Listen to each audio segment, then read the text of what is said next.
this is a place where it's easy to get lost, and it's easy to meet the wrong people. It's easy to go to the wrong servers and be here for the wrong reasons. I think that honestly, where the guild stands, that is the best possible place it could be, is the crossroads of disinformation to a large extent, where like the guild has been here for a while and we have a reputation of it's decent people. It's a decent guild. We're here for the right reasons. We're here because we're building cool stuff for a cool environment that's emergent tech. It's hard.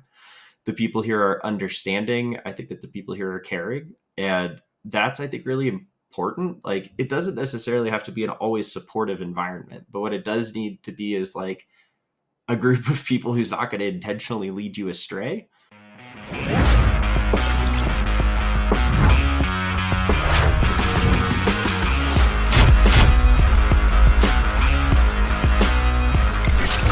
Welcome to Around the Corn, presented by the Knights Guild. Thanks for tuning in. Please like and subscribe, because getting the likes and subscriptions saves us a ton of money on antidepressants. If you want to hear us speculate wildly on something in-game, throw your questions into the comments, and next episode we'll pretend to know the answer. Follow us and the Knights Guild on X. You can learn a ton about the Knights Guild on Discord and the Guild website. All the links you need are in the description. I'm your host, Faux Hubris. As always, I'm joined by the man Queen Elizabeth knighted before he ever minted a mythic knight, Eddie Z. How's it going? Oh, I'm over here taking my own version of antidepressants. I call it Solace. Solace. Yeah, no, playing Yes. Solace is amazing. We're doing this interview today. We got today right after Solace came out, so we are really enjoying that, Eddie. Let's get into the interview that we have, because I'm pretty excited about it and sharing it with people. Yeah, right on.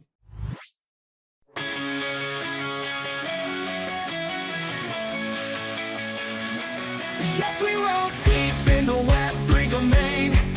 Knights Guild rising, breaking every chain. Armor on lock, NFTs we claim. In cornucopias we play the game. We the knights in the metaverse we ride, protecting others with that blockchain pride. Wearing armor, ready for the fight. In cornucopias we own the night. So Eddie, the Knights Guild and Anvil, as you probably know, have like been a partnership going on since I joined the guild. I mean, my first mint was actually the Gauntlet mint, where I minted my first guild NFT, and I remember thinking, this is so like smooth and effortless that I probably did something wrong. And then like I was like, that minute while you're waiting for the NFTs to get there, I was like, oh, where are they? And then they were there, and I was like, oh, it was so easy. But I love that part about it. I'm not sure like how many people know about the partnership between Anvil and the Knights Guild, but it's kind of grown, a lot since then. We have a guest today who's got like this deep background in e-commerce and online marketing. He's been like the director of digital marketing e-commerce for multiple companies around Denver. In 2022, he made that jump from the antiquated world of Web 2 to like the brave new frontier of Web 3, where we all live and love. When he co-founded Anvil. Anvil is kind of like this one-stop shopping place for Web3 services, offering like minting and staking and airdropping, snapshotting data, as well like a whole bunch of customizable services.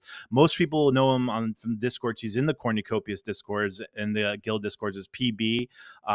So we're having him on the podcast today because he's kind of like the brain behind the Knights Guild staking platform. How's it going, PB? Welcome to Around the Corn. Excellent. Happy to be here. Happy Saturday morning. Stoked to be chatting. Yeah, I know you're a Denver guy, and you're looking forward to being out in the Denver summer, probably doing some like rock climbing or bike riding, which is what everybody does in Denver, I found. But we appreciate you taking time to join us today. Yeah, so I'm in the mountain time zone. I used to be in downtown Denver. I actually moved up to Montana a couple of years ago, 4 years ago or so. So that was because I wanted to be more outside and more in the woods and more away from people. So I'm just north. Montana's kind of like what Denver was 10 years ago. Now that everyone found Denver, Montana's kind of like the new place. So I get that. I totally get that. It's cold here and it's full of bears. It's not a great place. No one should come. It's not beautiful. Don't try it. It's a terrifying place. Yeah, I guess like what Solace 3 is basically your background, like I mean, basically, if it's all canyons and all that, Solace 3 is basically your home right now. Yeah, basically, it's kind of the south side of the state. That's amazing. That's actually really funny that you're living where we're all playing. So, PB, PB, I wanted to just talk a little bit before we even got into the staking of kind of like some of your background, because I think it's really interesting. So like, I know like your work is, so you're in Montana now, but like a lot of your work experience is like around Denver and Boulder. My best friend lives there. I've been to Boulder a couple of times. I love visiting. It's kind of like this amazing, it's like, I think it's like the mountain area of like Asheville is what I call it. North Carolina. Is that kind of how you became like attuned with Cardano? Because that's where I think their headquarters are and everything. Is that how you kind of got into the space? That's funny. I'll tell this in kind of a circuitous way here, that like my draw to Cardano never actually had to do with proximity or location. I didn't know that Cardano Foundation or any of that was in Boulder or Colorado until after I moved away. So that's kind of funny there. But I was drawn originally to the Boulder food scene right out of school, where I graduated with a marketing degree and a false sense of hope for society. No, I'm joking, but it's like this idea that like, oh, I've always loved food. Food brings people together. I've got these ideas around food, and I felt that I had this opportunity to say like make an impact with my skill set in the food world, which was that naive, excited mindset of coming right out of school and getting to work. And it was fun. It was amazing, being a part of this rocket ship that was the natural products industry that we were literally creating. This is back 15, almost 20 years ago at this point, where we were creating the natural products industry. So it feels quite a bit similar. I was actually drawing parallels when we were in Vegas this past week, but it feels kind of like that at the beginning here, where you've got this group of people who are all doing these things, and they're all doing these things that happen to be going the same direction. And then someone starts to put some cohesiveness, some connective tissue around these things, and you start to get this group, and you start to get these people with similar mindsets creating a movement. And like that to me, I'm in Boulder, I'm in Denver. It's this ripe environment where you're in Boulder. It's fun. It's free. It's this progressive place. It's got these different kind of morals and ideals and all of that. You call it the Boulder bubble for a reason. But it's a good place to kind of learn like a counterculture, or how to push into a different area or challenge norms, I guess you would say. And kind of a soft way to do that too, because Boulder's not exactly challenging norms as far as I'm concerned, but like, it is that place where you get an opportunity to kind of see things through a different lens, I guess. You drive 15 miles down the road and Denver's a completely different city. So with that, you've got an emergent industry, you've got the right kind of people, the right kind of minds who are all passionate, sometimes naively passionate, which is good. I think that's important, because you don't know what you don't know. And if people aren't telling you no, just keep charging. So that is somewhat, I think, reminiscent of kind of my draw to the Cardano world, where it happened in a much more kind of digital way, where in living on, spending time, I've been in crypto my entire, 10, 15 years at this point, since basically it all come out. I've been following it, participating in Bitcoin. I've got my own stories there. But, having kind of been abreast to this and watching it and feeling it and being a part of it, being in the Discord servers, the early Twitter stuff, you start to feel like, oh gosh, this is cool. Then you start to look into things. You see, oh, there's momentum here. And there's a group of people who are doing things and building things and creating things, who like doing it. And it felt like that, where people are here for the same reasons. They're here for the same kind of excitement. It's this emergent space that hasn't been fully developed, where there are no rules, there's no roadmap, and there's no one here to say, yeah, you can do that or you can't do that. That's really exciting to some and really scary to others. So that's kind of the world that I had dove into, from emergent startup, small startup, high growth startup, where you're talking dump big money into advertising to build a brand and all of that, where it's this unknown world. And I like that. And I like the comfort of being uncomfortable. So for me, it was a good place that felt familiar, but different. It felt new and exciting, but it also felt like a place where I could carve out and make my own impact, as opposed to, say, someone else's impact. Where in food, it's someone else's impact. You're locked by a supply chain. You're locked by distribution. You're locked by the ownership. There's so many different levels that you have zero control over. No matter how much you say you're going to create the most ethical or best product, the best for the world product ever, you're not going to accomplish that in food. It's going to be hard. So the impact that one could make there, in my opinion, was smaller than what I can do here. It's funny you say that, because my friend who owns a restaurant, he always jokes that he's really just a salesperson for Cisco. That he just works for Cisco, even though he owns his own restaurant, because that's just the way it works. You're a slave to all that. And I know that it's interesting that you talk about I think you're right when you say like the grassroots of things. Like all grassroots are the same, right? Like the way something starts like organically, even if it's food or crypto, or like I know you worked for like a jerky company in Boulder, and you did that kind of stuff where it was, I can imagine being in a room full of people like this is what we were like, or like a craft beer company or something where you're just starting small and as a group of people who are like wide-eyed and excited. Is that why you, when you co-founded Anvil, was that like a natural transition for you, or was it like moving into crypto was like that enterprise, like because you worked for somebody and now it's all on your shoulders, or you and your other co-founders? What was that like for you? Yeah, I'd say so. I'm a very curious person, and when I get curious, I have to kind of keep digging. And with that, I'd say that like crypto and blockchain offers an opportunity for infinite curiosity where there's also not a lot of guardrails yet. So it's a place where ideas could become reality, and we talk about that a lot at Anvil. Like, we are sitting in a position where we get the opportunity to create things that didn't exist. So that's a pretty neat place to be. That's But really like, cool. curiosity is challenging because it can get you in trouble or get you really excited about stuff that's the wrong direction. But like for me, it's, as I'm digging into this and learning about the space, it was never so much about like the other people. It was always about me just wanting to know, like, what could you do with this? Mm-hmm. Or this seems cool, but I don't know why. Or I like the potential impact of what this could do, but this is years and years and years of doing that and thinking like that, and then being a part of it where you've seen I've been a part of every bull run that's existed. So it's, having So seen you were that, having seen you were early to it all then. 2011. Yeah. Yeah. Oh, wow. So Wow. when you're seeing all of this happen, like, and you're being a part of all of these, you see the rise, the fall, the ups, the downs, the emotions, all of these things that occur. You see these cycles that occur. Yeah, it's funny to think. It's not. It reminds me of the story of like Napster, for example, with the music industry. Right? It's like it's completely evolved the music industry. Here, it's like like we're talking crypto. It's technology that's never even existed before, right? So it's like you're at the, you're at the tip of the sword, so to speak. Like you said, there's no guardrails right now. Like compared to like Napster back then, it wasn't considered, you know, theft, right? Like you're pirating music to share around. But it's interesting because we need regulation at some point, right? But you're kind of like, it's the wild wild west right now. Let's just see what we can do. To bring that full circle too, it's funny. Like, I'm a huge proponent of guardrails and all of that, where we need regulation to give legitimacy to what we're doing. Yeah. So it's, you take the Napster side. I think that's a great example. And you kind of plug that in here, where we're creating things that haven't been done in combination with a brand that needs this because there's a real world problem to solve.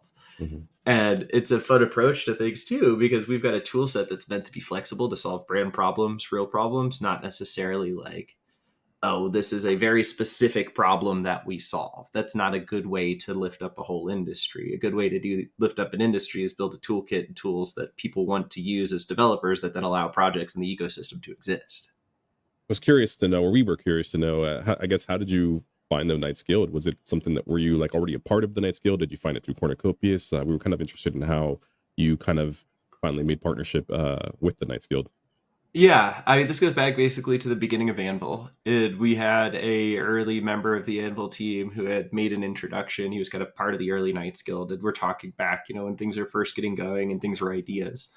So, Knights and Anvil go back that far, like to pre-Anvil point, basically, where we had one of our founding members was good friends with one of the founding members of the Knights Guild. And, I don't mean to get sad with the story, but it's part of the story in that, we lost one of those founding members about a year and a half ago. And that was the individual who I had become close with through an introduction of that mutual friend. And when we'd been working on it from a minting partner standpoint, from a tech standpoint, and had kind of had it from a business relationship standpoint, but a really friendly business relationship where we wanted to see the Knights grow, and it was a recommendation and an intro from a founding member of us.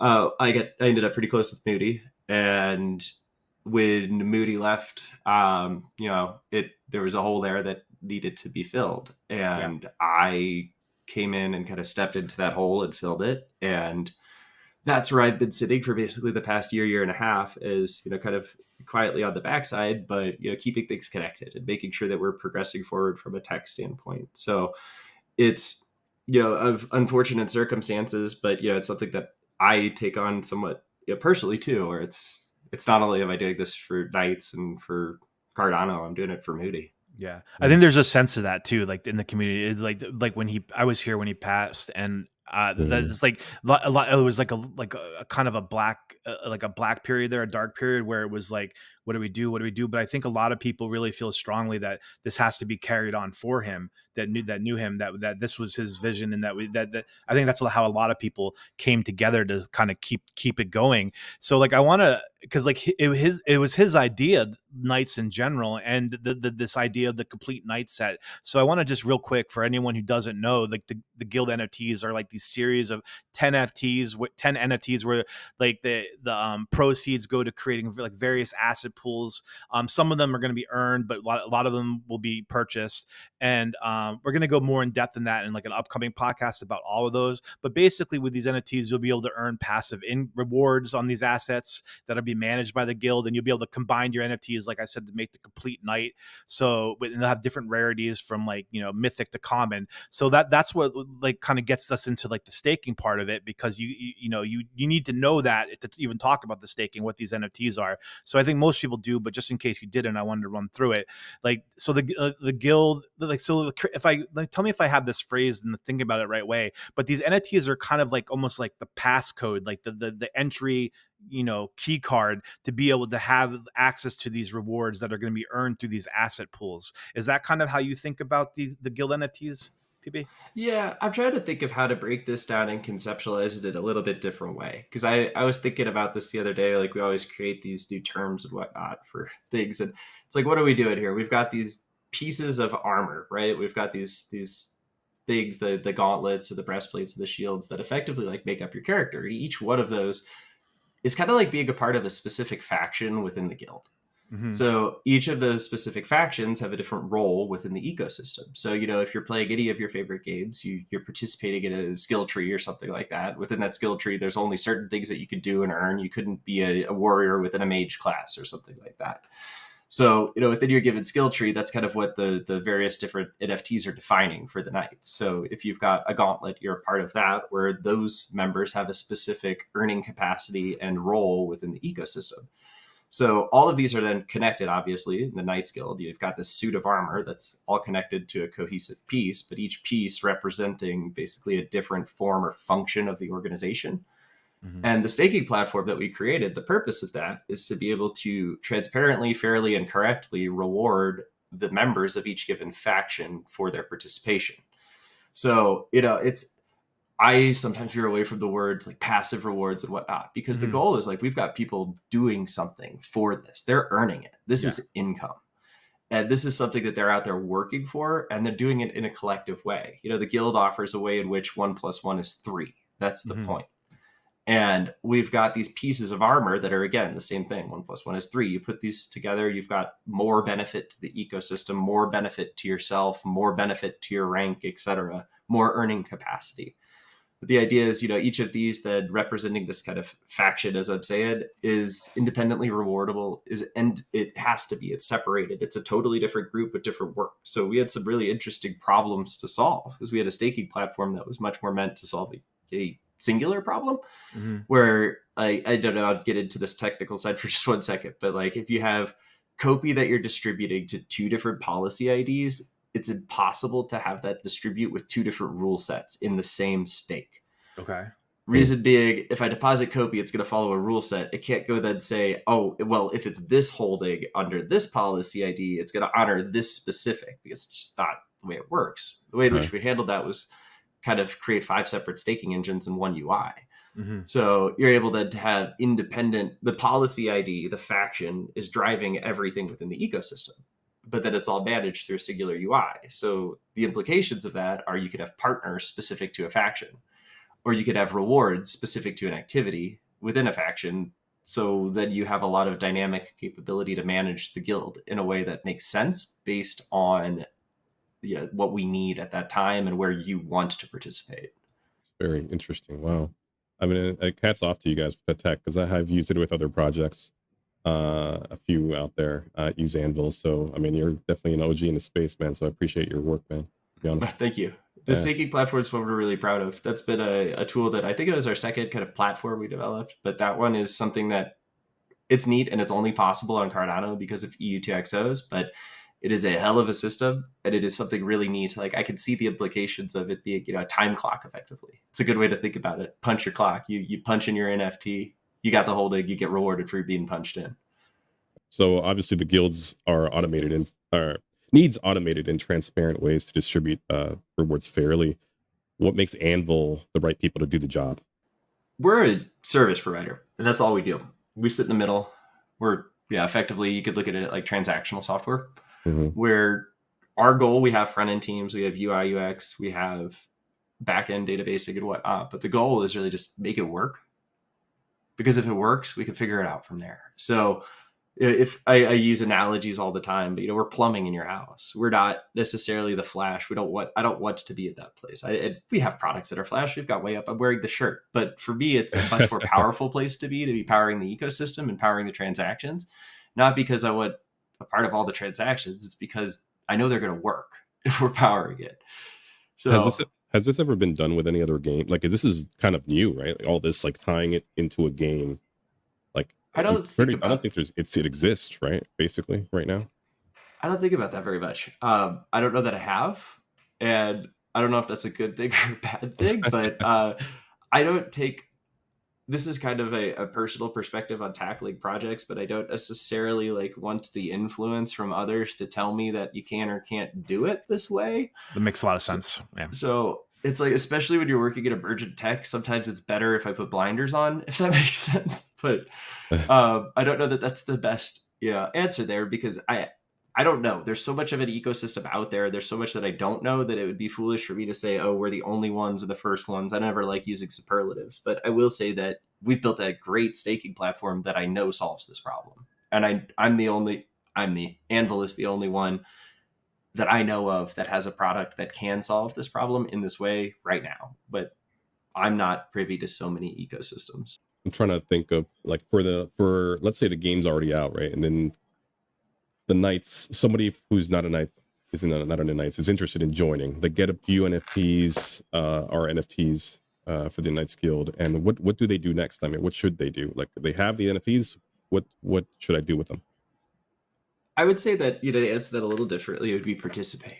It would be come and meet people within the server and make friends within the server if you want, if that's your objective, or talk with people to learn about the game, because it's like there's a couple different ways to have something or hold something, right? Like some people are going to come in for the speculative value of an asset versus the utility of an asset, and I define that as basically crypto versus blockchain.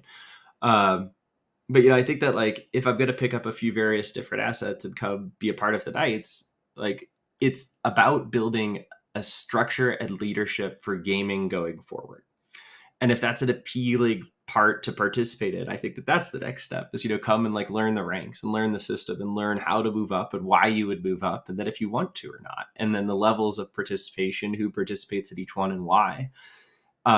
Because you don't have to participate at each level to get full benefit from it. But I think it's interesting to know because there's reason and logic behind all of this. So I think that's one answer. But then, the second piece would be, well, if you purchase the assets, the logical thing to do would become stake them and then learn how to participate to generate the rewards.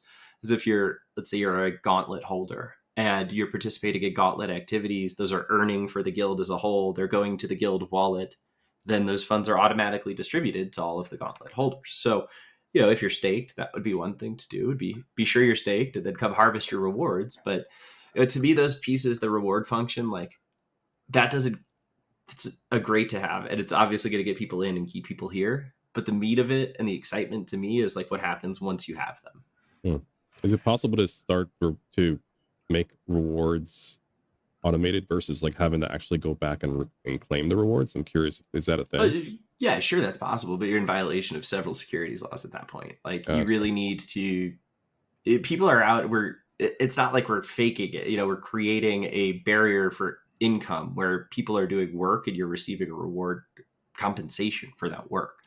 So it's if you're putting in time to do work, or if someone's putting in time to do work for your company as a whole and you're benefiting from that, then you need to collect that or have that kind of paycheck, pay stub component where it is an action occurring to receive your reward. And I'm not an expert in legal or legal theory, but I definitely do know that as we're charging forward in figuring out what's next from a legal standpoint and kind of sorting through the gray areas. Like, I'd like to be positioned in a way that is logically the correct path, and there will be probably some additions or some changes to that path. But in thinking through, like, these laws and regulations are not mystified. It's pretty straightforward as to what a security is versus not. Mm-hmm. And we can work with those definitions as opposed to trying to break them or find a loophole, because if we do that, even if it's harder, we have a platform that has staying power. So you kind of already talked about like some of the challenges, like, I mean, just now, like the legal challenges, and then the different rules for the different asset pools, and how you had to kind of work around that. And so it makes me wonder, you know, how like when the staking platform is finished, how finished can it really be? Is this going to be something that is going to be like constantly with each new build, it's going to need to change, or once it's built, is it pretty much done, that you have what you need there? So going forward, it's like it's finished, or it's going to just be every time, every iteration of the game, you're going to have to make a new platform for it. Oh, finished. I haven't heard that word in ages. And I say that jokingly, not because we don't finish projects. It's because the platform, there is not necessarily an end date on a project like this with Yeah. Knights. There's a roadmap that we put forward a while ago. I helped kind of come up with the original concept and direction for the Guild and Company X as a whole a long time ago. Mm.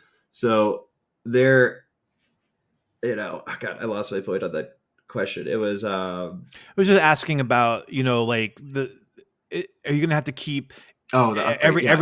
every build every season? Are you gonna have to keep kind of redoing the whole platform? I'd say, like, okay, so there's absolutely not going to be a need to redo the whole platform. Yeah. But the way in which we have it set up, we can layer in different things, different rewards. We could change reward structure. The guild structure is open to an extent where, you know, we have the ability to receive feedback and change things and I can make all the recommendations and push things forward from the tech side that I'd like, but ultimately we need to have the guild and buy-in and use case for all of these different things. So it's built in a way, though, that's upgradable and that's flexible for the future, but also, like, I view that as important because we don't necessarily have any idea as to what's going to come with the game. Like, we can all speculate and say we know what's going to come with the API and how we're going to get the data. But, you know, ultimately, I'd like to automate everything. What does automation mean? Automation doesn't mean like touchless claims. Automation means we're plugged into the game's APIs, the game structure, and it's rewarding the wallets in the correct way so that when I go in and claim, my rewards are always there in real time. Like, that's what I view as automation. Like, give me those real-time rewards. As soon as they're earned, I can go claim them. I can go get my pay for participation. So, you know, I think that there's no finished. There's a lot of things that we have in the roadmap. Like, I would ultimately, we as a guild have kind of been working on what does the next step look like? What does the next evolution in staking look like? And I think that this is going to be where things get really cool, where, you know, you envision a character customization screen, like something. Let's go back to Diablo 2 or something like that, where you've got this original ability to kind of drag and drop and create your character. You know, imagine an environment where we're in a game environment. We've got these different pieces of armor. You kind of drag and drop to create your knight, and then based on that, your rewards are contingent upon the sum of the whole. So each of those parts could be rewarded for something else, for something different. Like, this is kind of future tripping here to an extent, but like, let's say there's 2 or 3 or 4 different kinds of gauntlets in the future, and each one has a slightly different type of reward. That's now possible. You know, you have the ability to then, is there something like the sum of the parts is greater than the whole? So you have a set of armor that is a partner specific set or something like that.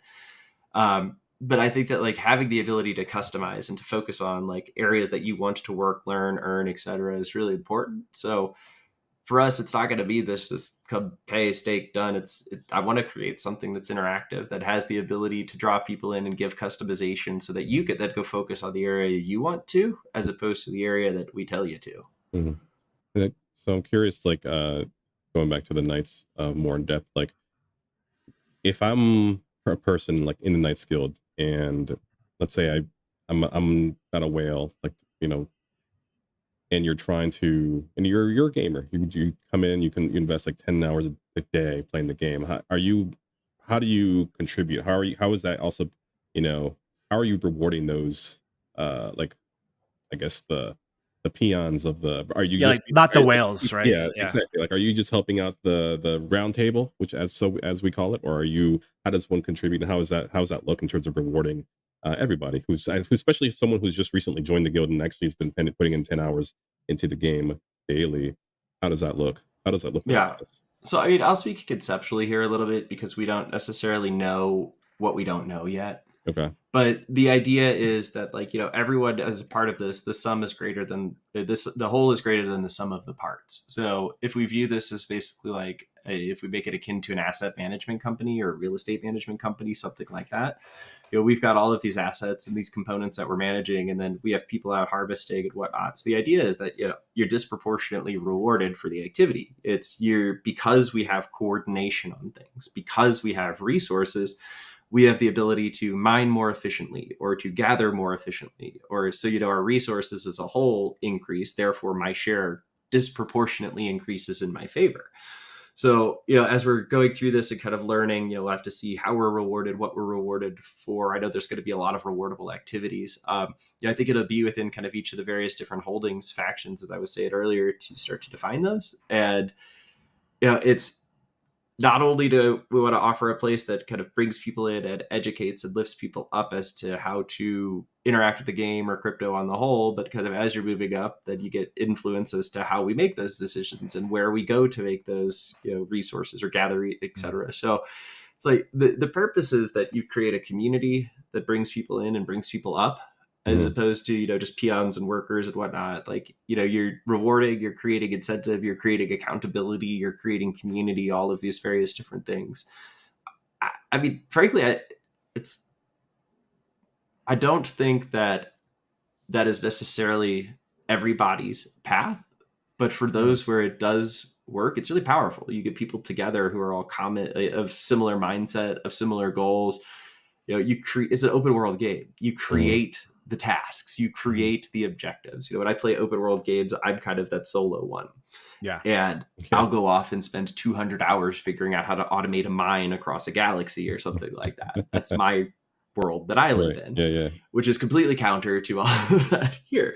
Yeah. But it's like there's space for all of that, because if you think about it that way, what's that? That's just someone who's architecting the structure for how we can then mine it across a galaxy or something like that. So I don't know, there's a place for all of those people to contribute and have just as much fun and contribute value. But the idea is, you think of it like a company that we all have ownership in. It would be like owning a piece of an asset management company. This is digital property. It is a EUTXO. It is viewed as property. That's really interesting, because like I do love that, like we have spaces for everybody, and it's not like the people who could buy the assets and the people who are just working, that there's rewards and there's opportunities for everyone to grow with the guild. There's one thing that like we know about Rob. I mean, you probably know this too, because you work in the co-founder of Cornucopias. He has the background in like the cloud-based API company he built, and I'm really kind of fascinated by this subject, because so much of what we want to see is like solace in the graphics and the game. But to me, it seems like, especially with the guild staking, that one of the biggest parts of this game is the underlying APIs, how like intricate they're going to be, and how like ubiquitous they're going to be, and how well like the best guilds are going to be the ones that utilize these APIs the best. And I was wondering if that's how you think about it in terms of making the staking platform and being ready to utilize those APIs, because I think that's probably an important part of this game too, Rob. So what do you think about that? This is such a funny topic too, because I'm so bad I don't follow a lot of stuff like that or updates like that. And that sounds crazy, but it's not, because this is basically where we had conceptualized things would go. A year and a half ago when we were doing this. Wait, when you were conceptualizing you were without knowing Rob's background, you were like, they're going to need a ton of APIs, and this is what it's going to be like. Is that what you're saying? You kind of intuited to that. Yeah, we spent a lot of time talking with folks in the space, games in the space, etc. So it's the only logical way that you could do this successfully would be to have this connectivity layer, this layer of being able to talk with all of those around you. So without talking with them, like, you need to be able to automate all this stuff, or no one's going to be able to build on your game. If no one can build on your game, then there's no future for the game. And this is not a game that's built by a developer to be all within the developer. This is a game that's built for the world to come and participate and to be rewarded for participation. The only way to do that is through data. And I don't necessarily, we've never known exactly what information we would get or how we would get it exactly, but everything that we've built for the past year and a half has been built around the idea that we will have robust APIs that we can plug right into these tools. So everything's already been built and concepted to utilize the APIs that we will receive at some point to have all of this automated, to have leaderboards within the guild and organization, to have automation of payouts. It'll be really exciting to see what we get, because we'll be able to use all of those. That's what gets me excited about stuff is being able to integrate that stuff and seeing what we could do with it and thinking about what we could do with it. Like, that's cool. That's where games are going. Like, it's how we're going to be able to support that too. So it's funny because like now when you start thinking about what the guild is building and what you're building for the guild, and that you've already identified that this has to be something that any successful Web3 game is going to do, that's going to be an open world and people to be able to build on it, then it becomes like, well, can the Knights Guild of Cornucopias be multi, there's multi-chain? Could we be multi-gamed? Because if there's other games using these kind of APIs, and now it's like, well, we're the guild and we're playing Cornucopias, but we're also playing game X and game Y, and then it's all integrated into that one staking platform from Cornucopias. Is that like the inevitable evolution of what you're building? Maybe we do a whole nother podcast on that. That's such a big subject. We need to like really talk about that. Okay, I would say that your head is in the direction where mine would certainly go in something like that. And if you look at, just taking it from the Anvil perspective, the tools that we're working on, the Catalyst funding that we just got for the cross-chain wallet connector, it should be indicative as to where thank you. That's a really cool one. But the funding for that one is a logical step towards what you just said. Yeah. So if you think about the tools that we're building currently and what we've been funded for, I think that starts to say where I think, or where we think that things will go. It's like the future is cross-chain. I get that, but like, we're not here. Anvil's not here necessarily at this point in time to be a cross-chain development agency. Right. We have a home here and we're really good at what we do here. That doesn't mean we're naive and wouldn't have integrations to those cross-chain components. Yeah. But also even if there's multiple successful games on Cardano, that are in the same vein of Cornucopias, it just seems so logical that why most of us come from Cardano, so it just seems logical that we would potentially play those successful games too, and it'd be amazing the infrastructure you're building to be able to incorporate it all into one Knights Guild staking platform. Yep. And if you position the guild, instead of thinking about it from a gaming tool or gaming tools, if you think about it like the way I do, is an asset management company, which may not be as sexy or exciting to some, but to me that's more sexy and exciting, because I've called it an NFT, like a gaming hedge fund almost, like in a way. So it's a real estate management company. Is effectively what it is, real estate and property management, and it needs to be structured and run in such a way. 100%. And in doing so, there's a lot, like, you wouldn't just go to one city and buy properties only there if you're trying to be a global real estate company. You would have strategic holdings in various different places across various different networks to ensure that you are hedged appropriately and that you're participating in the good ecosystems. Yeah, well said. Yeah. And I'm curious as to what would you say, like, for and I feel like maybe it's redundant kind of question, but if as a person who's just person who's outside the guild, what would you convince, like, what would you say, what does the Knights Guild bring to enhance their experience playing Cornucopias? What would you tell that person? Yeah, like, how can we convey that message to people? Oh, I'm sorry, go ahead PB. Direction, to an extent. Like, this is a place where it's easy to get lost. And it's easy to meet the wrong people. It's easy to go to the wrong servers and be here for the wrong reasons. I think that honestly, where the guild stands, that is the best possible place it could be, is the crossroads of disinformation to a large extent, where, like, the guild has been here for a while and we have a reputation of it's decent people. It's a decent guild. We're here for the right reasons. We're here because we're building cool stuff for a cool environment that's emergent tech. It's hard.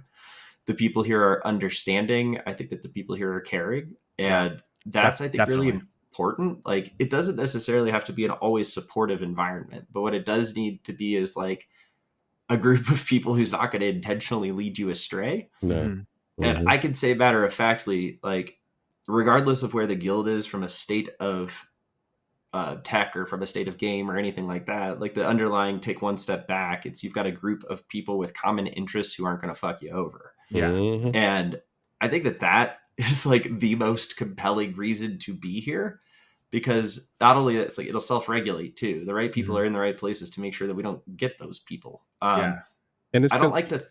and Go I'm ahead. sorry, just to cut you off, just because I'm getting in the Cornucopias Discord, there's been a lot of like recent talks, right? And I chimed in on a few conversations about this whole new GAS tag that people are calling it "guilds are stupid" is what the clan name is what's starting to arise. You'll start seeing that in the Cornucopias Discord. So it's just a mess. I wanted to convey that, and so I'm glad you said that. Actually, that's a really good point about like Oh, just wait till direction. they have a guilds or stupid guild.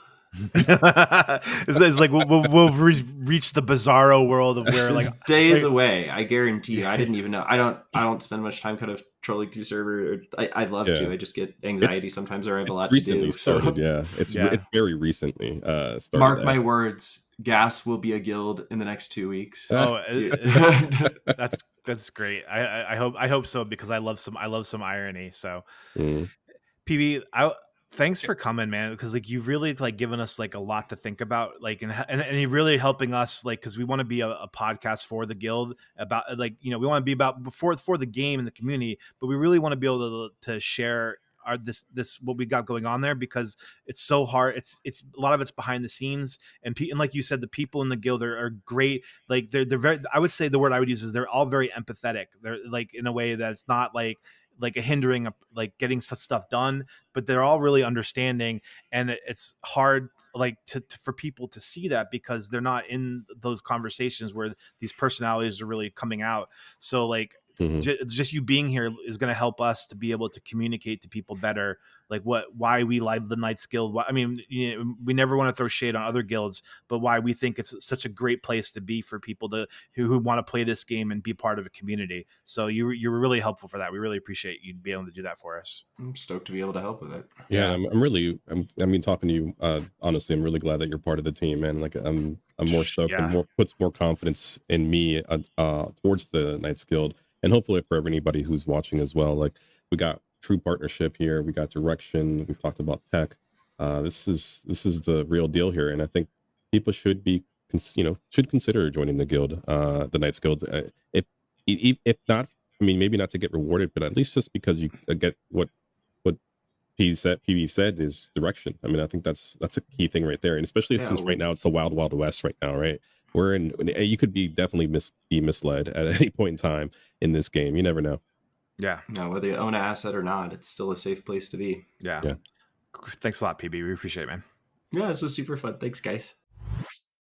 Eddie, so that was the interview. That was our first interview on the podcast, kind of like that, a real formal interview, not like just kind of like a little hangout. What I mean, I know you have some final thoughts. You want to kind of share something with your feelings about what was we talked about? Yeah, no, it's just I mean, great guy, right? Patrick is pretty brilliant. He's an OG in the space. He knows what he's talking about. You can really 2011 OG. Yeah, so he's been in this space for quite a while, and I'm very impressed with what he's done, and his vision makes me even a little bit more prouder to be a knight Yeah. with being helped run by him, and have giving us direction as he mentioned as well. So that's kind of I like that message. I like that how he answered that at the end there. The direction. Yeah. Exactly. And also going back to what he mentioned about Moody, and rest in peace, Moody. I do remember being there for the first ever town hall with him, which is kind Yeah. of one of the main reasons of why I joined the Knights Guild, was because of how the composure, the sense of leadership, the organization, just how that this you knew that this was becoming something big at that in that town hall meeting, that first one ever.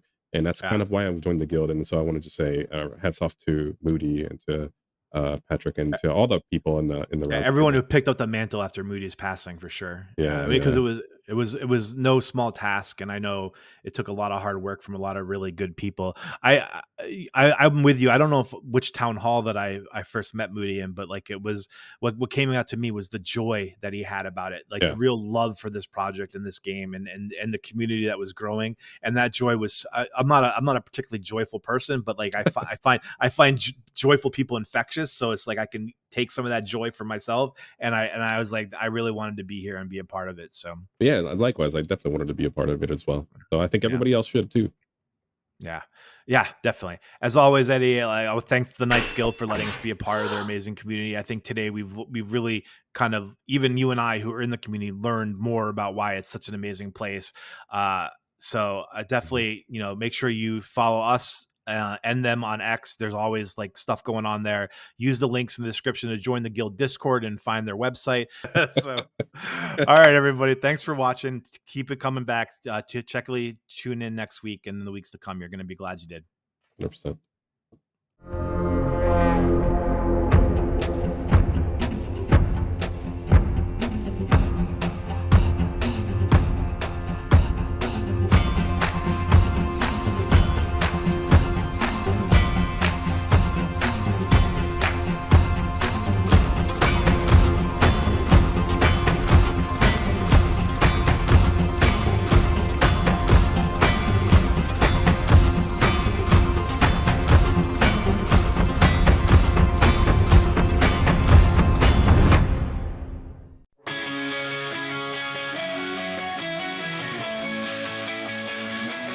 Yes, we roll deep in the Web3 domain. Nice guild rising, breaking every chain. Armor on lock, NFTs we claim. In cornucopias we play the game. We the knights in the metaverse we ride, protecting others with that blockchain pride. Wearing armor, ready for the fight. In cornucopias we own the night. From the armory to the battleground, Knights Guild repping, yeah, we wear the district crown. Unity strong, can't break us down. In the crypto world, we run this town. We the knights in the metaverse we ride, protecting others with that blockchain pride. Wearing armor, ready for the fight. In cornucopias, we own the night.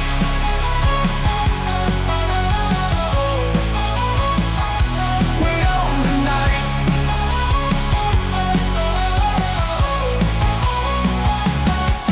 From the armory to the battleground, Knights Guild repping, yeah, we wear the district crown. Unity strong, can't break us down. In the crypto world, we run this town. We the knights in the metaverse we ride, protecting others with that blockchain pride. Wearing armor, ready for the fight. In cornucopias we own the night.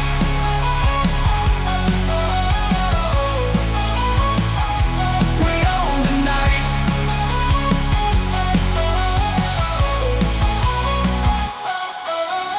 Sword in hand, shield on the arm, we bring the heat, no need for alarm. In the guild we rise and swarm, cornucopias we bring the charm. We the knights in the metaverse we ride, protecting others with that blockchain pride. Wearing armor, ready for the fight. In cornucopias we own the night.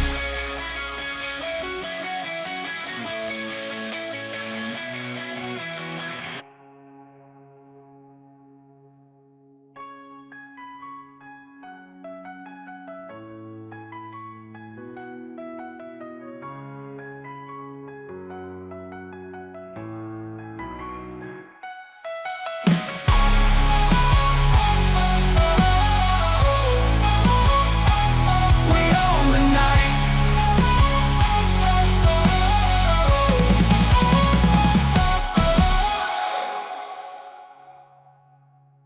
Sword in hand, shield on the arm, we bring the heat, no need for alarm. In the guild we rise and swarm, cornucopias we bring the charm.